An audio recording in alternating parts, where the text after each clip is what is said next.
आप सभी बच्चों को नमस्कार। आप सभी का स्वागत है 10 मिनट शो में। आज हम आप सभी के साथ अब तक के बेहतरीन 10 मिनट शो में लेकर आए हैं वन वर्ड सब्स्टिट्यूशन। और ये ऐसे क्वेश्चंस होंगे मेरे दोस्तों, दो बार आपको सोचना पड़ेगा।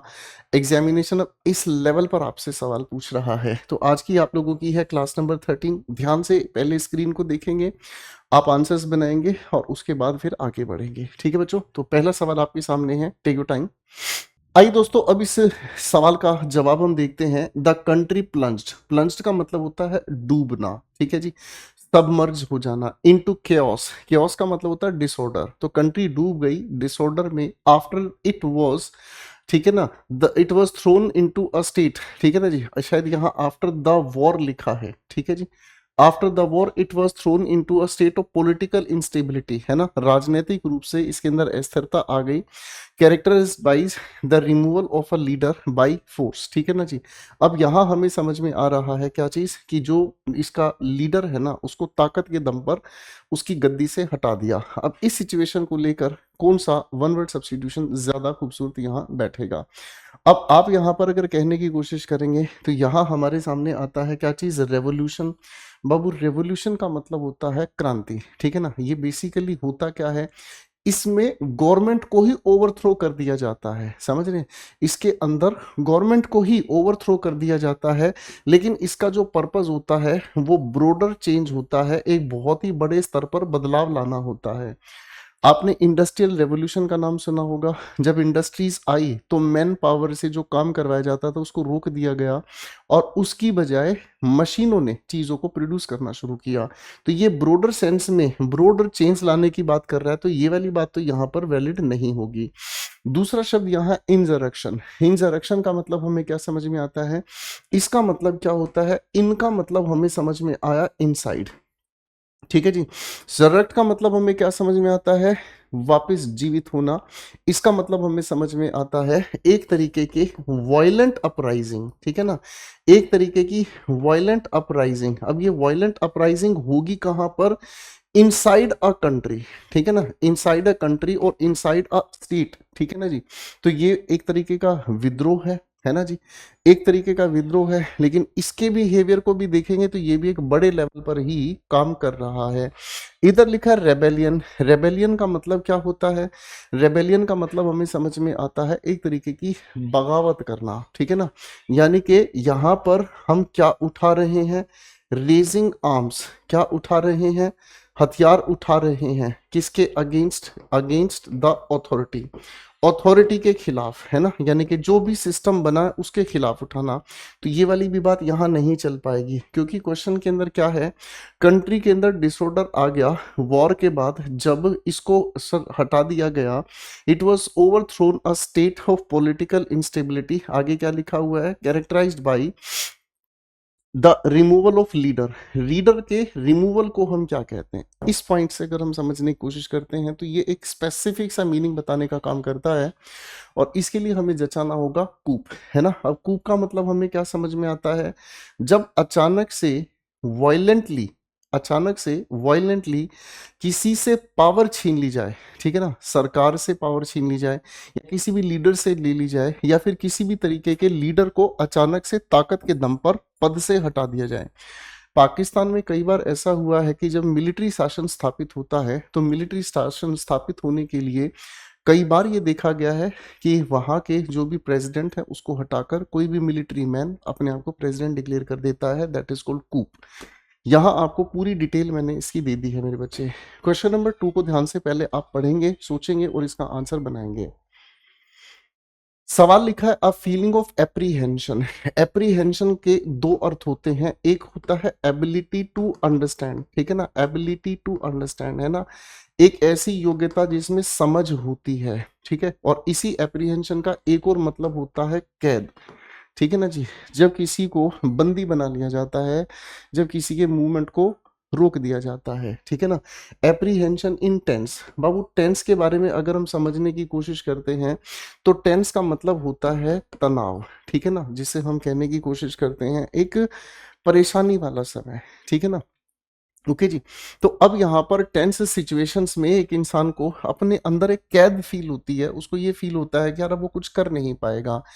फ्यूरी का मतलब तो हमें समझ में आता है एक तरीके का एंगर। फ्यूरी का हमें मतलब समझ में आता है एक तरीके का एंगर, और वो एंगर जो कंट्रोल से बाहर हो। एक ऐसा एंगर जो कंट्रोल से बाहर हो। ठीक है। अब एक तरफ हमारे सामने शब्द लिखा है कौन सा, सिरिनिटी। सिरिनिटी सीरीन शब्द से बना है, और सीरीन का मतलब होता है शांत। तो सर सिरिनिटी का मतलब हमें क्या समझ में आया, पीस समझ आया। ये तो इसके ठीक ऑपोजिट मीनिंग है। ठीक है ना जी। यहाँ इलेट, इलेट का मतलब क्या होता है, इलेट का मतलब होता है किसी चीज का इंक्रीज होना। और इलेशन का मतलब हमें क्या चीज समझ में आती है, जब आपको खुशी मिलती है तो आप चौड़े हो जाते हैं, है ना। तो इलेशन का इसी की वजह से मीनिंग जनरेट होता है ग्रेट हैप्पीनेस। इसका जो मीनिंग जनरेट होता है ग्रेट हैप्पीनेस, तो हमारे पास एक ही शब्द बचता है, that is called trepidation. Trepidation parts of speech के अनुसार, एशन देखने की वजह से हमें पता चल गया पार्ट्स ऑफ स्पीच के अनुसार ये नाउन है। तो ट्रेपिडेशन का मतलब हमें क्या समझ में आता है, जब एक डर की भावना हमारे पास होती है, या हमें किसी तरीके का सेल्फ डाउट पैदा होना शुरू हो जाता है कि यार ऐसा होगा या नहीं होगा। ठीक है ना जी। तो ये एक बड़ी खतरनाक फीलिंग होती है, और फीलिंग कौन सी हो गई है, एक तरीके की नेगेटिव। ठीक है ना। इसमें फियर भी होता है, इसके अंदर अनसर्टेनिटी भी होती है। ठीक है ना। अनसर्टेनिटी की स्पेलिंग का ध्यान जरूर रखिएगा, एग्जाम में ये काम आती है। ठीक है ना। घबराहट और बेचैनी की जब एक भावना हमें देखने को मिलती है, तो ये हमारे सामने इसकी एक्सप्लेनेशन होगी, आप इसको जरूर पढ़ लीजिएगा। Now let's talk about question number 3। बड़े आराम से इस क्वेश्चन को ध्यान से देखेंगे। चलिए अब हम इसको देखने की कोशिश करते हैं। एक ऐसा इंसान, अ person who studies casually. Casually का मतलब क्या होता है, कैजुअली का अगर हम सिनोनिम बिठाना चाहें तो बिठा सकते हैं फ्रेंडली। ठीक है ना। मींस इसका मतलब हमें समझ में आता है नॉट सीरियसली, है ना, यानी कि जो ज्यादा सीरियस नहीं होता, किसके बिना, सीरियस हुए बिना। ठीक है जी। तो स्कॉलर किस इंसान को हम कहते हैं, स्कॉलर, स्कूल जाने वाले को स्कॉलर स्कॉलर नहीं कहा जाता। स्कॉलर बेसिकली वो इंसान होता है जो इंसान रिसर्च करता है। मेरी बात समझ में आ रही है। स्कॉलर बेसिकली वो इंसान होता है, काइंड ऑफ आप अगर कहना चाहें तो लर्निड पर्सन कह दीजिएगा। ठीक है ना। लर्निड पर्सन कह दीजिएगा, जिसका मेन एम होता है किसी चीज पर रिसर्च करना। रिसर्च करने का मतलब ये कह सकते हैं जो किसी भी चीज पर बहुत डेप्थ में पढ़ाई करता है। ठीक है जी। एक शब्द हमारे सामने आता है एक्सपर्ट। एक्सपर्ट हम किस इंसान को कहते हैं, एक्सपर्ट हम कहते हैं जिसको बहुत अच्छा किसी चीज की जानकारी हो, स्किल्ड है, एक्सपर्ट है। मेरी बात समझ है, जिसको बहुत अच्छी नॉलेज है, कोई दिक्कत नहीं है। यहाँ पर सावंत, सावंत का मतलब, अब राखी सावंत क्या दिखाती है कि उसे बहुत अच्छी एक्टिंग आती है, जबकि हकीकत में एक्टिंग के नाम पर वो कूड़ा कचरा है। मेरी बात समझ में आ रही है। तो यानी कि ये वो इंसान है जो बेसिकली प्राउड शो करता है किस चीज का, अपनी नॉलेज का। नॉलेज की जगह मैं अगर कहूँ तो नॉलेजफुल होने का। ठीक है ना जी। ये वो इंसान होता है जो ये दिखाने की कोशिश करता है, ठीक है ना, बेसिकली कि इसको बहुत ज्यादा नॉलेज है। ठीक है ना। तो ये प्राउड रहता है हमेशा। हाँ, नॉलेजफुल तो है ही, ज्ञानी तो है ही, समझ में आ रही है, लेकिन फिर भी इस चीज को लेकर ये इसको थोड़ा सा प्राउड होता है। ठीक है भाई, ये भी हमारे सामने शब्द हो गया। अब भाई ये वो इंसान है जिसका दिल कभी इधर कभी उधर की बातों में लगा रहता है, इसी को हम कहते हैं दिलन टेंटे। ठीक है ना जी। ये बेसिकली वो इंसान होता है जो सिर्फ सुपरफिशियल नॉलेज पर ध्यान देता है, ऊपरी नॉलेज पर ध्यान देता है, इसको गहराई में नॉलेज से कोई लेना देना नहीं है। जब से पेपर्स का लेवल हल्का आया, तब से बहुत सारे स्टूडेंट्स ने एक मिसगाइड करना शुरू कर दिया स्टूडेंट्स को कि आप सिर्फ न्यूज़पेपर पढ़ लो, उसी से आपकी इंग्लिश ठीक हो जाएगी, आपको ज़्यादा इंग्लिश को डिटेल में पढ़ने की ज़रूरत नहीं है। अब जब से पैटर्न चेंज हुआ है, उन बच्चों की सबसे ज़्यादा बुरी हालत हुई है। आप समझ रहे हैं, किसी के कहने की वजह से, अरे आप इस किताब से पढ़ लो, इस किताब में सारा पीवाई क्यूज है, ठीक है ना जी, इस किताब से वोकैबुलरीज चाट लो, उसी से पेपर में काम आ जाएगा। बहुत सारे बच्चे, अब जैसे ही ये पैटर्न चेंज हुआ है, एग्जाम का लेवल उठाया है, बच्चों के पेपर में इंग्लिश में ही सबसे कम मार्क्स हुए। क्यों? वोकैबुलरीज को उन्होंने समझा नहीं। जैसे मैं आपको यहाँ समझा रहा हूँ, ये सारी वोकैबुलरीज कहाँ से समझा रहा हूँ, द वोकैब विट्स आपकी अपनी बुक से। ठीक है ना।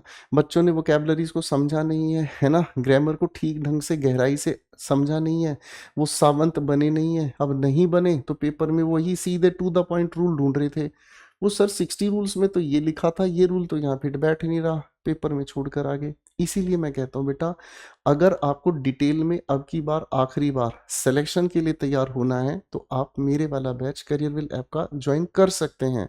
ये आपके लिए एक अच्छा विकल्प है समय बचाने के लिए और अपनी लेवल ऑफ एक्यूरेसी को इंक्रीज करने के लिए।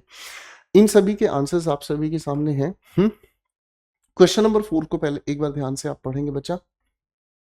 सवाल हमें कहता है एक ऐसी मान्यता, बिलीव का मतलब ऐसी लोगों के बीच मान्यता कि earth is the centre of the universe. Earth जो है पूरी यूनिवर्स का सेंटर है, तो यानी कि सेंटर तो इन सभी शब्दों में हमें मिलना चाहिए। ब्रिटिश इंग्लिश के अकॉर्डिंग ये सेंटर चलती है और अमेरिकन इंग्लिश के अकॉर्डिंग ये सेंटर चलती है। हमें इस पर टिकटॉक करना है जी, ठीक है। अब ये चीज कोई आपको समझाएगा तो ही तो समझ आएगा ना, किताब में ये लिखा हुआ हो ना तो भी आपके पल्ले नहीं पड़ना। मेरी बात समझ रहे हैं, ठीक है। अब हमारे सामने कौन सी चीज आ गई भाई, जियो का मतलब अर्थ होता है। अर्थ यहाँ पर है तो आंसर होने की संभावना ये हो गई है, ठीक है ना जी। ओके, अब मेरे भाई ये जो इज्म है ना, किसी भी शब्द के अंत में अगर इज्म लिखा हुआ हो तो इज्म का अर्थ होता है जो लोगों की प्रैक्टिस है, जो लोगों का बिलीफ है। और हिंदी में अगर इसी को हम कहें तो वाद, या फिर ये किसी की फिलोसफी को बताता है, ठीक है ना जी। अब ये सारी तरह के सफिक्सेस, सारी तरह के प्रीफिक्सेस ही आप लोगों को वोकैब्युलरीज में अच्छे से बताए हैं, वरना वोकैबुलरी की लिस्ट पढ़ते जाओ सुबह से शाम और भाई साहब कुछ भी हमेशा के लिए याद नहीं रहने वाला, भूल जाओगे बेटा। हीलियो का मतलब क्या होता है, हीलियो का मतलब होता है हीट, और हीट हमें किससे मिलती है, हमारे यूनिवर्स को हीट मिलती है हमारे हिसाब से सन को, तो ये तो चलेगा नहीं भाई। एंथ्रोपो, एंथ्रोपो किसका नाम है, एंथ्रोपो को रूट लेवल पे अगर हम समझने की कोशिश करें तो ये ह्यूमन बींग्स की बात करता है, यानी कि ह्यूमन बींग्स की वजह से सब कुछ घूम रहा है। कोस्मो का मतलब यूनिवर्स है, तो आप कहेंगे सर रूट लेवल ने बहुत मदद कर दी, आंसर भी बना दिया और लॉजिकल भी हमने क्वेश्चन को तोड़ दिया, ठीक है बच्चा पार्टी। चलिए भाई, यहाँ पर सभी आंसर्स आप लोगों के लिए हैं। क्वेश्चन नंबर 5 पर आते हैं। Choose the correct one word substitution for this given word, ठीक है जी। ये हमारे सामने क्या कहता है, शोविंग डीप रिस्पेक्ट, है ना। देखो रिस्पेक्ट अपने आप में आदर है, पॉजिटिव, गहरा पॉजिटिव, शोविंग दिखाना, किसी के प्रति बहुत आदर सत्कार दिखलाने का काम करना, इसको हम क्या कहते हैं। देखो ध्यान से समझने की कोशिश करेंगे। सर पोलाइट होने का मतलब तो होता है विनम्र, है ना। विम्र विनम्र होने का मतलब क्या होता है, जो इंसान बहुत अच्छे से पेश आता है। मैं आप सभी को आप कहता हूं, आज तक मैंने आपको तू नहीं कहा, क्यों, क्योंकि मैं आप लोगों की रिस्पेक्ट करता हूं, ठीक है ना। तो इस पॉइंट से यहां पर पोलाइट का मतलब हमें क्या समझ में आया, सर मैं आप लोगों के लिए अच्छी मैनर्स लेकर चलता हूं क्लास में, है ना, ठीक है जी। आगे शब्द आता है कोर्टियस। कोर्टियस के बारे में अगर हम समझने की कोशिश करते हैं तो ये भी अपने आप में वही है, विनम्र ही होता है, पोलाइट होता है, मैं अगर कहूँ तो रिस्पेक्टफुल, ठीक है ना जी। मेरी बात समझ में आ गई, ये भी क्या हो गया अपने आप में रिस्पेक्टफुल। मेरी बात समझ रहे हैं, कोई दिक्कत नहीं है। रेवरी, यहाँ रेवरेंट शब्द बना है रेवरी से, और रेवरी का मतलब भी होता है रिस्पेक्ट, है ना। तो रेवरेंट का मतलब हमें क्या समझ में आता है, इसका मतलब हमें समझ में आता है ये भी एक ऐसा इंसान है जो क्या है, रिस्पेक्ट को शो कर रहा है, ठीक है जी। एक हमारे सामने आता है डिफरेंशियल। जब डिफरेंशियल के बारे में हम समझते हैं तो डिफरेंशियल का मतलब हमें क्या समझ में आता है, यानी कि ये एक ऐसा इंसान है, बड़े ही ध्यान से समझने की कोशिश करना, ये एक ऐसा इंसान है जो हमारे प्रति आदर दिखाता है और हमारी हर बात को मानने के लिए भी तैयार होता है। मेरी बात समझ में आ रही है। तो ये रिस्पेक्ट तो कर ही रहा है, लेकिन रिस्पेक्ट के साथ साथ क्या है, ये ओबीडियंस भी दिखाने की कोशिश कर रहा है। ओबीडियंस का मतलब किसी भी इंसान के प्रति एक तरह का सबमिशन, उसकी बात को मानने के लिए। देखो दो तरीके, आप किसी इंसान को रिस्पेक्ट करते हैं, ठीक है ना जी, हाँ रिस्पेक्ट करते हैं लेकिन बात नहीं मानते, है ना। एक इंसान की आप रिस्पेक्ट नहीं करते लेकिन उसका डर इतना बड़ा है कि आप उसकी बात मान लेते हैं। एक ऐसा इंसान होता है जिसकी हम रिस्पेक्ट भी करते हैं और उस इंसान की बात की रिस्पेक्ट के साथ साथ हम उसकी बातों को मानने के लिए भी तैयार हो जाते हैं, क्योंकि दिल से आवाज आती है। तो शोविंग के साथ ये जो डीप लिखा है ना, इस डीप को ना तो ये सेटिस्फाई कर रहा, ना ये, और ना ही ये डीप को सेटिस्फाई ये कर रहा है, ठीक है ना। तो इतना क्लोज इनफ क्वेश्चन आपके एग्जामिनेशन ने पूछा है। चलिए भाई, तो एक बार इसको ध्यान से देख लेते हैं। क्वेश्चन 6 को बना के देखते हैं बेटा, ठीक है। एक एक क्वेश्चन बहुत बेहतरीन आप लोगों के लिए लाया हूं ताकि आपको मजा आए, ठीक है। अब हमारे सामने सवाल है, एक ऐसा इंसान, इंसान को देखते ही ईआर भी ठीक है, इस्ट भी ठीक है, इस्ट भी ठीक है, इस्ट भी ठीक है। हु स्टडीज, स्टडीज होने की वजह से हमें लोजी वाले वर्ड की तरफ जाना पड़ेगा, ठीक है ना। ग्राफ का मतलब तो लिखना होता है, तो लिखने वाला इंसान फिलहाल के लिए नहीं चलेगा। और कार्टो का मतलब तो मैप है, तो मैप को जो बनाने वाला वो कार्टोग्राफर है। ये तो पूरी तरह खत्म हो गया। यहाँ पर रॉक्स और मिनरल्स के बारे में बात कही गई है। पेलियंटो, पेलियंटो का मतलब हमें क्या समझ में आता है? पेलियंटो का मतलब हमें समझ में आता है जो अवशेष दबकर मरकर सड़ चुके हैं, फॉसिल्स बन चुके हैं। तो जो फॉसिल्स का अध्ययन करता है उसे हम पेलियोंटोलॉजिस्ट कह देते हैं भाई, ठीक है जी। आर्कियोलॉजिस्ट, आर्के का मतलब क्या होता है? एंशियंट, यानी कि जो प्राचीन खुदाई में मिले हुए सामान होते हैं उसका अध्ययन करने वाला हो गया भाई। ये भी नहीं, ये भी नहीं। मिनरलोजिस्ट आपके सामने सीधा सीधा आंसर बन गया है। Here we have the details ladies and gentleman. Now let's talk about question number 7। Question number 7 को ध्यान से देखते हैं, ये क्या कहता है। अ स्टेट, स्टेट का मतलब होता है अवस्था, स्टेट का मतलब वो अवस्था है ना। स्टंड, स्टंड का मतलब हमें समझ में आया, अमेज्ड, सरप्राइज्ड, कंफ्यूजन। एक ऐसी कंफ्यूजन जिसके अंदर एक इंसान अचंभे में कंफ्यूज हो जाता है। अचंभे में कंफ्यूज होने का मतलब क्या हुआ, ध्यान से समझना। आप गाड़ी चला रहे हैं, आपके साथ में आपका दोस्त बैठा है, ठीक है ना। अब बात करते करते आपका ध्यान उसकी तरफ गया और एकदम से दोस्त ने कहा, "ओ, सामने बैल बैल बैल बैलगाड़ी बैलगाड़ी बैलगाड़ी।" इतने में आप देखोगे ना तो आप देखने से पहले ब्रेक लगा दोगे, ठीक है ना। तो इसी चीज को क्या कहा जाता है? क्या ये शौक है? क्या ये शौक है? शौक अपने आप में, देखो पहले तो ध्यान से समझना, अगर आर्टिकल ए के साथ कहा गया है तो हमें इसका आंसर नाउन चाहिएगा। और ये सारे के सारे लिखे हुए शब्द वर्ब भी हैं और नाउन भी हैं। ये सारे के सारे शब्द वर्ब भी हैं, नाउन भी हैं। केवल और केवल ये शब्द है वर्ब, ठीक है ना। इस स्टन से ही आप लोगों ने सुना होगा स्टनिंग लुक, है ना। स्टनिंग लुक, स्टनिंग ड्रेस, है ना। ये अपने आप में वर्ब है, ये नाउन नहीं है, तो ये तो इस लिस्ट से पहले ही बाहर हो गया। अब हमारे सामने आता है डेज। डेज का मतलब क्या होता है? डेज का मतलब हमें समझ में आता है क्या चीज? एक ऐसी अवस्था जिसमें एक इंसान कंफ्यूज भी होता है और सरप्राइज भी होता है। आंखें यूं खुली और मुंह खुला हुआ, हाँ, दिस लाइक, ठीक है ना जी। आपका कोई दोस्त है जो साइकिल लेके चलता था, ठीक है, और भाई साहब उसके बस की वो साइकिल ठीक करानी भी नहीं थी, और महीने भर के बाद आप उस दोस्त से मिले तो वो एक नई बाइक लेकर आया, हार्ले डेविडसन। तो आपका क्या बिहेवियर होगा? अचंभे में भी होगे और आप साथ साथ शौक में भी होगे। तो ये डबल फीलिंग के लिए डेज हमारे सामने करेक्ट आंसर इसके लिए बन रहा है। सरप्राइज और शॉक ऑलमोस्ट सिमिलर है, सरप्राइज और शॉक ऑलमोस्ट सिमिलर हैं। क्यों? क्योंकि इन दोनों के लिए एक अनएक्सपेक्टेड इवेंट की बिहेवियर में चली जाती हैं चीजें, है ना। हमारे सामने कोई ऐसी घटना हो जाए जो अनएक्सपेक्टेड है, मेरी बात समझ रहे हैं, ठीक है ना। तो ये दोनों के दोनों अचंभे की बात कर रहे हैं। यहाँ पर एक तरीके का ये नेगेटिव होता है शोक, ये अपनी तरफ का पॉजिटिव होता है, ठीक है ना। करेक्ट है जी। Here we have the details of this question, ladies and gentlemen. Now we are talking about question number 8. ध्यान से समझेंगे क्वेश्चन हमें क्या कहता है। A place where dead bodies are kept for examination, यानी कि एक ऐसा स्थान की बात यहाँ कही गई है जहाँ डेड बॉडीज को रखा जाता है एग्जामिनेशन के लिए, उनके जानकारी के लिए कि आखिर इसकी मृत्यु का कारण क्या है, क्या नहीं है, ठीक है ना। आइडेंटिफिकेशन के लिए अगर हम कहें तो मोर्चरी एक वर्ड आपने पढ़ा है, ठीक है ना जी। मोर्ट का मतलब भी डेड ही होता है और मोर्ग का मतलब भी डेड ही होता है, ठीक है ना। ये है जहां आइडेंटिफिकेशन की जाती है, यहां पर मोर्चरी में रखी जाती है अनआइडेंटिफाइड डेड बॉडीज को।